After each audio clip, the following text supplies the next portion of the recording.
Bienvenidos a Inversión en Acción, el espacio donde hablamos de inversión, dinero y futuro, los tres elementos importantes para hacer crecer tu patrimonio.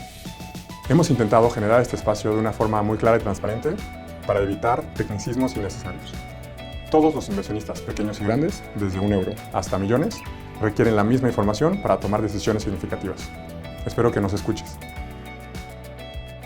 En esta conversación que estamos abriendo, intentamos hablar y dar valor en experiencia y en la trayectoria de cada uno de nosotros.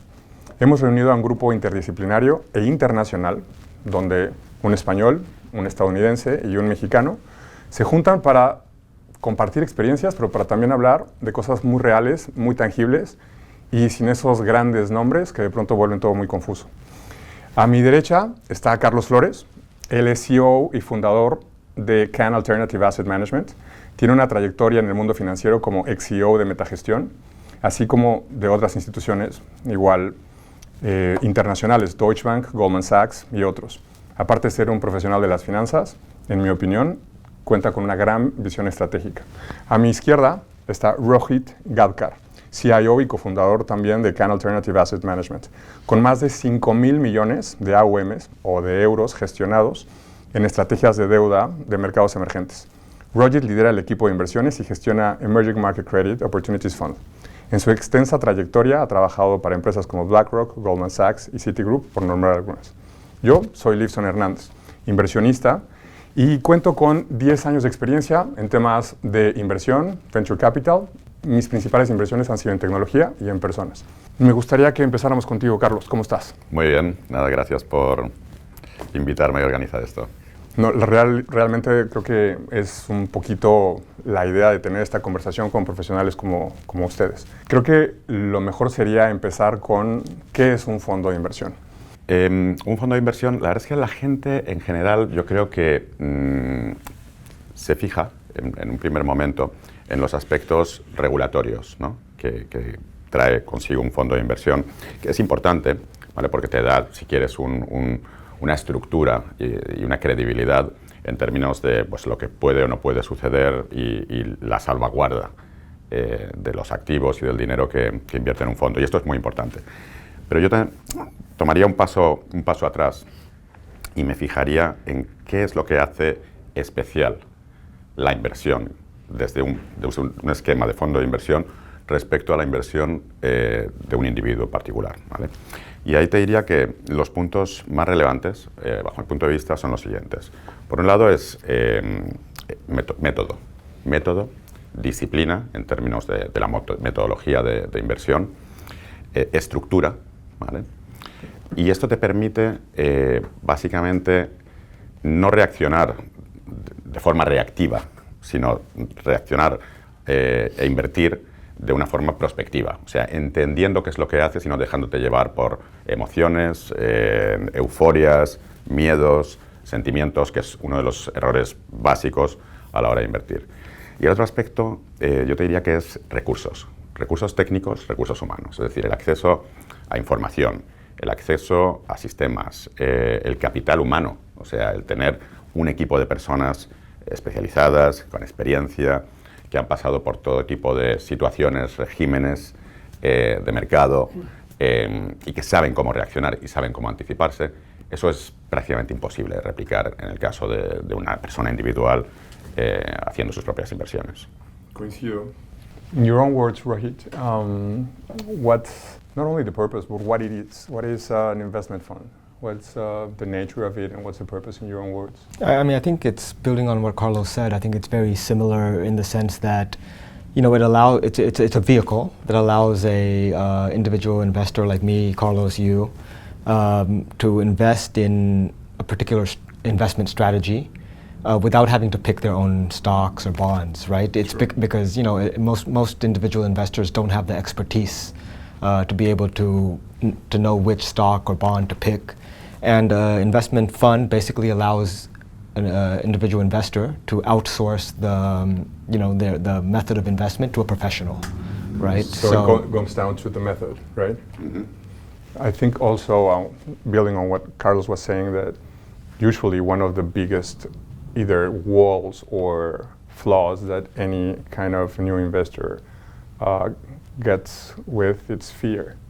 So at some point we become very impulsive. Yes. I don't know if that happened to you maybe prior to your early stages. Well, look, I mean, I think in investment there's a saying that goes there's two emotions, right, that are always interplaying, which are one is fear and the other one is greed. Right, and these are the two things that, as an individual investor, that it's hard to control, right? I mean, when you're talking about investing money, everybody's fearful of losing money, but then when they're making money, they get greedy. True. Right? So I think one thing that investing via investment fund does is allows an investor to kind of outsource this to a professional who really has been through many different cycles in the market and can, better control these two emotions.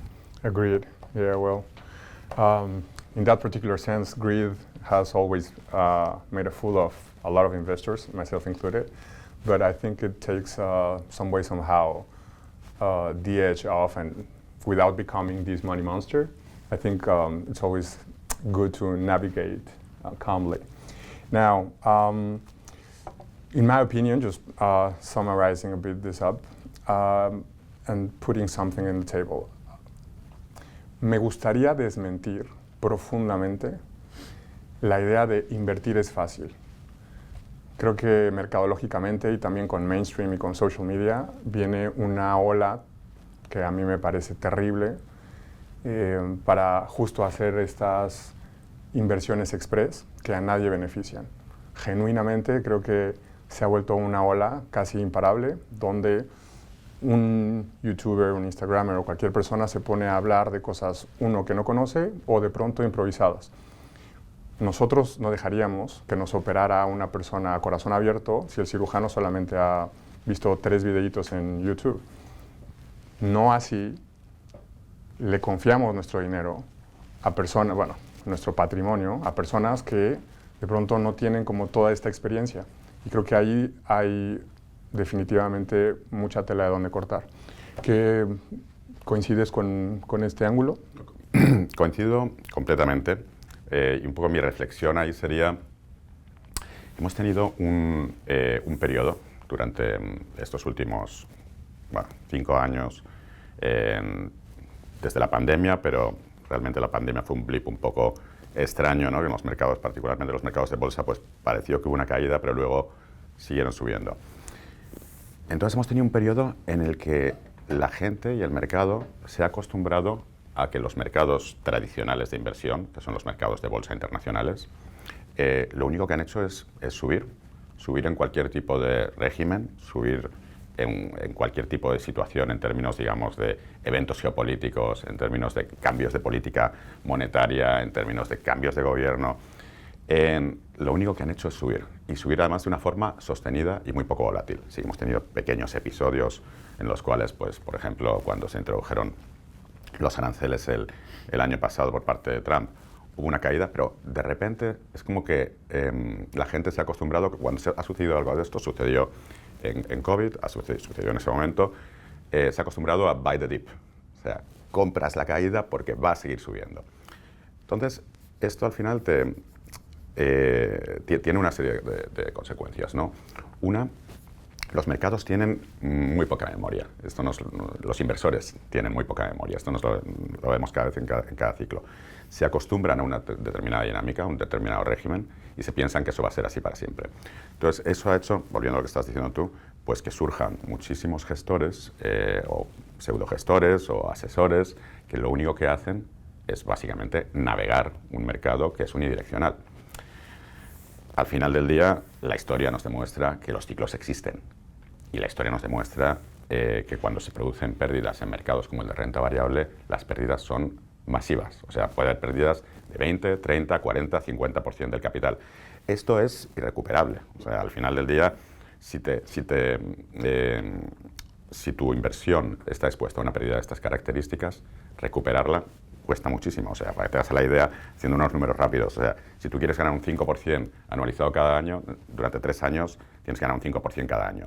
Si pierdes un 10% el primer año, tienes que ganar un 15% el segundo y un 15% el tercero, prácticamente, para igualar esos retornos. Entonces, esto es un punto muy importante. Cuando cambia la dinámica y cuando cambia el régimen de mercado, todo esto que ha estado flotando como cuando sube la marea, va a caer.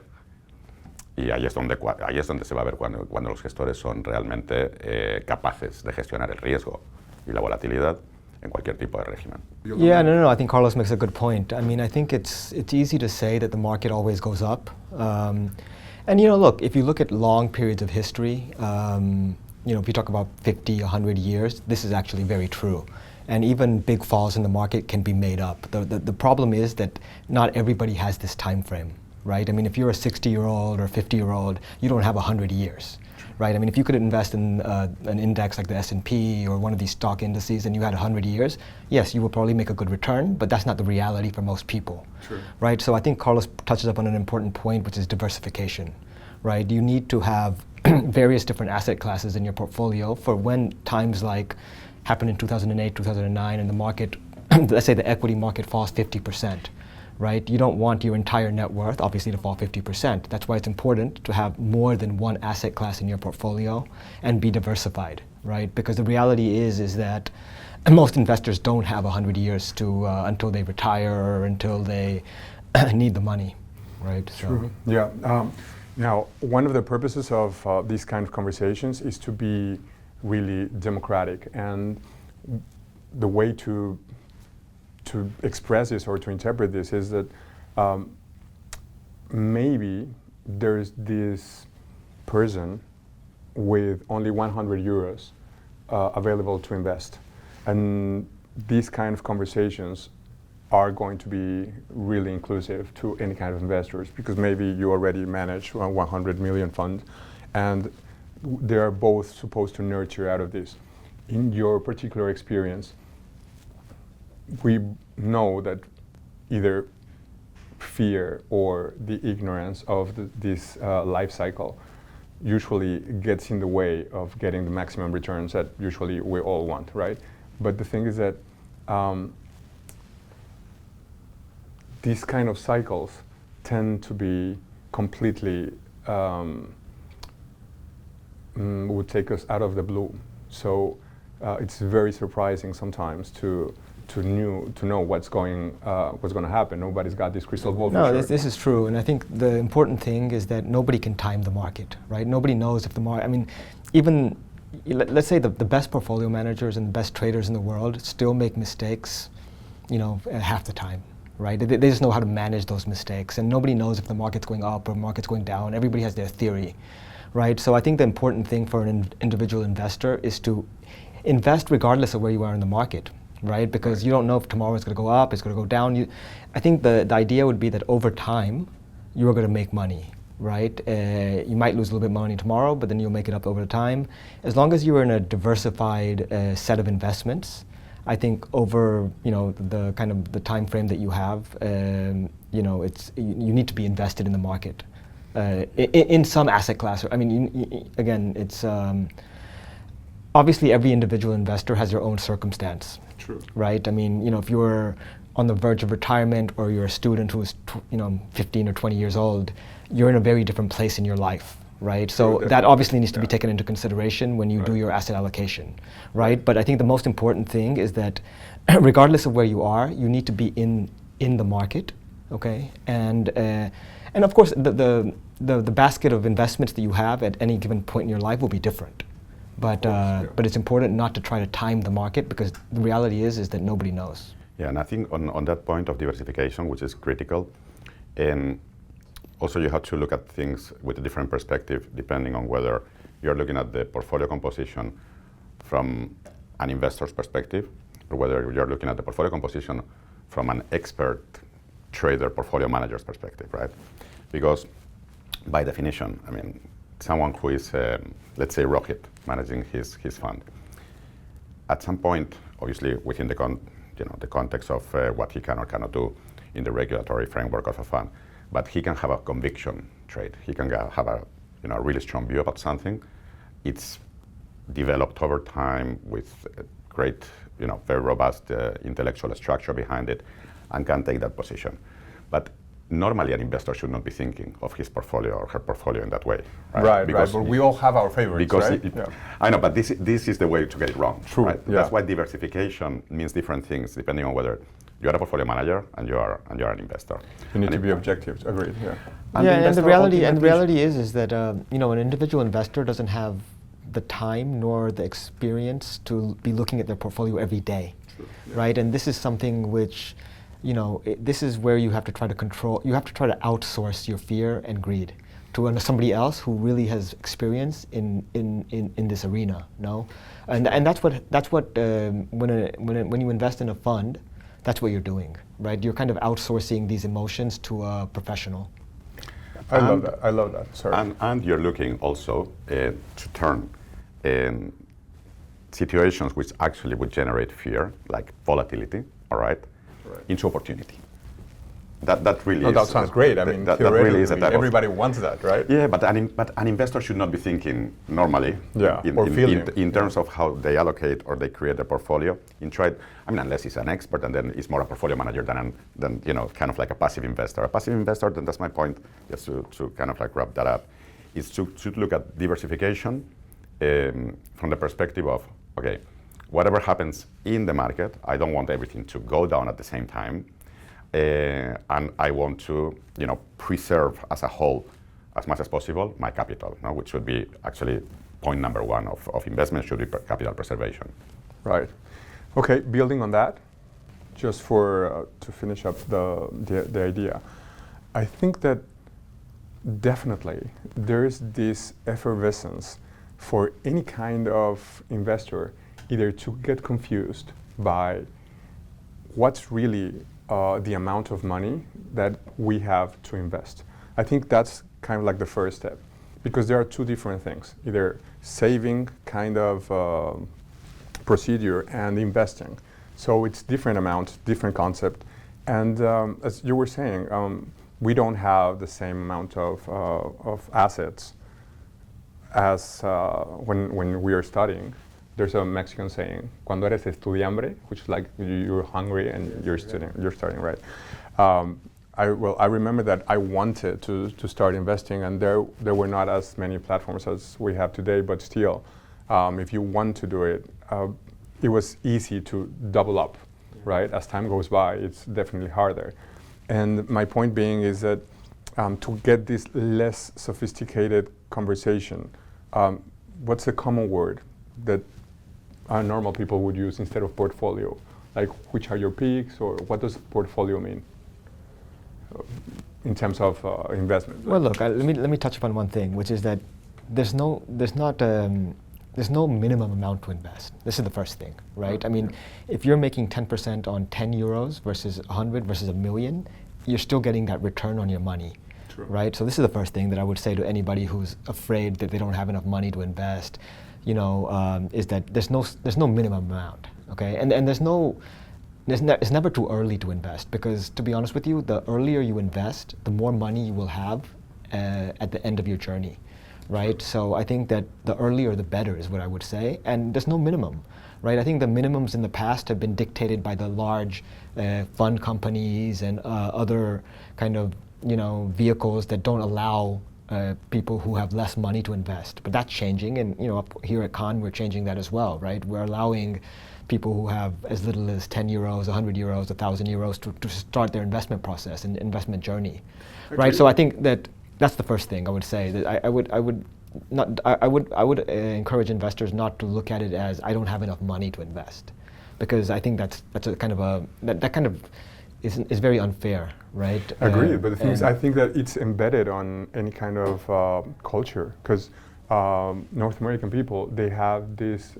saving savvy since they are pretty young, opposed to some particularly Latin American cultures, that it comes later in life, maybe even. Well, I think this is an educational process, honestly, true. Right? I mean, this is an educational process. There's a cultural, historical backdrop for all of this stuff, right? But I think, I think this is changing over time. I mean, I think the younger generation, is learning more about investing at an earlier age. I mean, obviously in the United States, this has been happening for a longer period of time. I think there's been like a generational shift now. But it's changing, right? Which is massive, no? And we see it we've seen it in the past decade or so, with the advent of these platforms, Yes. tech-based, Right. and with this philosophy of democratizing the access to investment. Now we saw it with the likes of Robinhood, when it came to actually just buying stocks. And right now we have like a number of these that exactly you can buy sophisticated products, you can buy because FX. right now it's mainstream. It's cool to be rich. I mean, it was completely different when I was growing up. Like for us, it was either you were a rock star or you were like this huge athlete and so on. But right now it has shifted into this new category. Completely. So there is, I think there's several interesting things here. First, there has been this development of the platforms that have effectively democratized the access to sophisticated instruments, to trading in a very simple manner. You don't need to go now to a bank and speak to someone, send an order over the phone. You can do everything from your mobile phone. That's fantastic. Yeah. Then a second one. Depends on your age. Depends on your age. Yeah, because usually, I don't know why, but Gen Z, or so I'm told, or even millennials, the wider the screen, the better for large amount of money. I know that this is... Digits don't fit on Of course, yeah. Like, I don't know exactly why. I know there's a logical reason behind it. But like if you're in your laptop, it's actually even better if you're going to buy something bigger or invest something bigger than $10,000. So they even have it that located within this range, right? So if you're going to buy a car, nobody is going to do it on their mobile phone, according to this study. And this is, for me, it's funny, but it's also true.